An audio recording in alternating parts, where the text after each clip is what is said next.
No estúdio a gente recebe o deputado federal Pedro Cunha Lima, que é o presidente estadual do PSDB. Boa tarde, deputado, seja bem-vindo ao Correio Debate. Boa tarde, Hermes, um prazer estar aqui para fazer essa conversa. Meu boa tarde a todos que nos acompanham, estou à disposição. Queria começar pela reforma administrativa, o texto base que foi aprovado, e o senhor disse que, sem mexer no teto, não terá seu voto. Por falar nisso, como é que anda a PEC dos penduricalhos?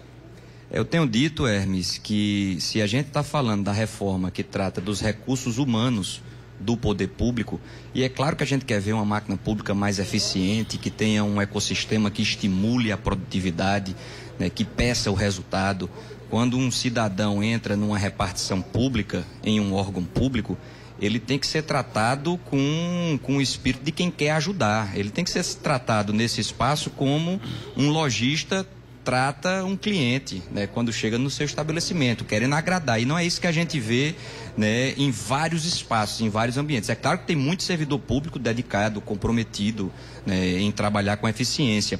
Mas eu tenho dito que se a gente está fazendo a reforma dos recursos humanos, não faz sentido a gente não tratar de excessos que existem para deputado, senador, juiz, procurador, promotor, né? E com isso eu não estou desrespeitando essas autoridades, mas eu não considero correto que um deputado tenha direito a auxílio mudança, né, em um país que não consegue suprir necessidades básicas, que uma outra autoridade tenha direito a auxílio creche. Então está na hora da gente, né, corrigir isso. São muitos excessos, ninguém aguenta mais ficar jogando essa sujeira para debaixo do tapete. Então, eu tenho colocado essa posição. Se não mexer em deputado, senador, juiz, procurador, não tem meu voto, porque eu não acho correto. Está na hora de mexer em quem mais tem. E a PEC dos penduricalhos, que é uma proposta de nossa autoria, que é a PEC 147/2019, está na CCJ. Precisa que a presidente da CCJ, a deputada Bia, designe o relator. Então está andando lentamente porque esses temas, infelizmente, demoram a andar. Mas se essa reforma administrativa passar antes da sua PEC, ela não fica meio que prejudicada, não? Fica capenga, porque a gente deixa de mexer no óbvio, né? Tá na hora. A autoridade no Brasil receber em um mês 200 mil reais, né? Aquele juiz do Mato Grosso que recebeu em um mês 500 mil reais e disse que não estava nem aí, porque estava dentro da lei. Né? O custo da Câmara dos Deputados de mais de 6 bilhões de reais, e fica por isso mesmo. Né? Uma autoridade, como já falei, tem direito a auxílio livro num país que não tem biblioteca na escola pública. Então existe algo muito fora de lugar. O Ariano Suassuna chamava isso do Brasil oficial versus o Brasil real. Né? E o Brasil real, né, que em sua larga maioria não faz parte desse universo da bonança, está de saco cheio, não aguenta mais. Então, houve um debate no PSDB, eu coloquei com muita clareza, já cansei de esperar, eu venho falando dessa reforma há muito tempo, e toda vez tem alguém que tenta me convencer, não, isso aí a gente deixa para depois, não é momento. Eu acredito que não dá mais para escutar essa justificativa. É momento de mexer em todas as autoridades, em todos os poderes, né, sem agredir ninguém, respeitando a função que cada um cumpre, mas entendendo, e aí a autoridade que estiver conectada com a realidade social do país e tiver espírito público, também vai compreender que há um espaço onde ela pode ceder um pouco para fazer um ajuste dentro daquilo que é o correto. A gente sabe que existem esses excessos, eu espero que essa posição, né, seja compreendida e ganhe força política para que a gente possa corrigir o óbvio. Tem outra reforma importante que foi a mexida aí nessas regras eleitorais para o ano que vem. Qual a sua avaliação final dessa reforma eleitoral, que foi aprovada na Câmara, já foi alterada, inclusive, no Senado Federal em alguns pontos? Qual é a avaliação do deputado Pedro Cunha Lima? Olha, Hermes, na minha visão, não existe alteração em regramento eleitoral que faça com que a democracia funcione bem se a gente não consegue alfabetizar os cidadãos. Então, toda democracia precisa formar cidadãos antes de querer resolver tudo com novas regras eleitorais. Na Paraíba são mais de 500 mil analfabetos, né, pessoas com mais de 15 anos. E democracia nenhuma pode funcionar bem quando a gente tem esse grau de desigualdade social, de falta de investimento real na educação e tal. Então eu compartilho essa visão porque muitas vezes a gente fica com a expectativa de, ao alterar a regra eleitoral, faça com que a democracia agora passe a funcionar melhor.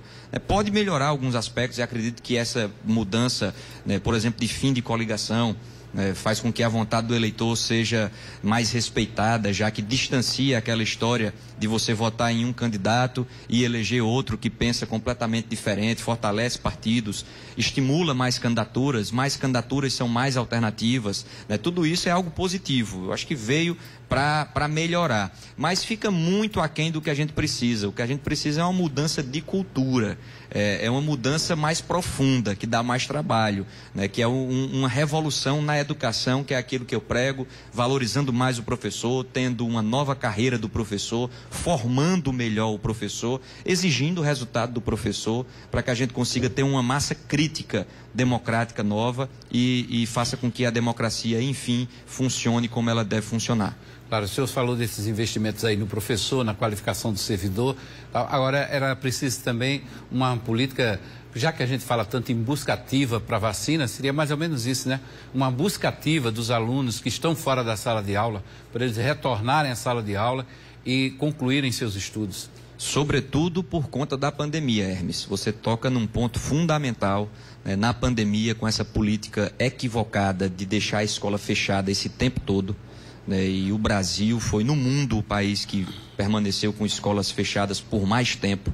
Isso tem um dano gigantesco em termos educacionais, em termos psicológicos, emocionais das crianças. É um erro. A Unicef fez um levantamento que o Brasil perdeu 2 décadas em termos do combate à evasão escolar.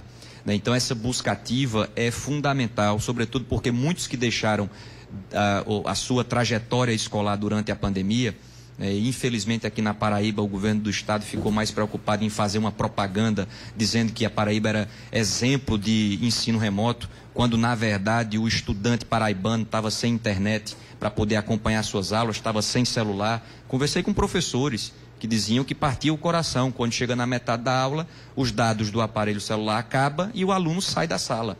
Então a gente tem um trabalho, esse é um ponto fundamental, a gente tem um trabalho gigante pela frente. Não vejo o governo do estado se movimentando nessa direção como deveria, nem o governo federal. O MEC erra muito nessa percepção que a gente precisa fazer uma busca ativa para trazer de volta quem está fora da escola.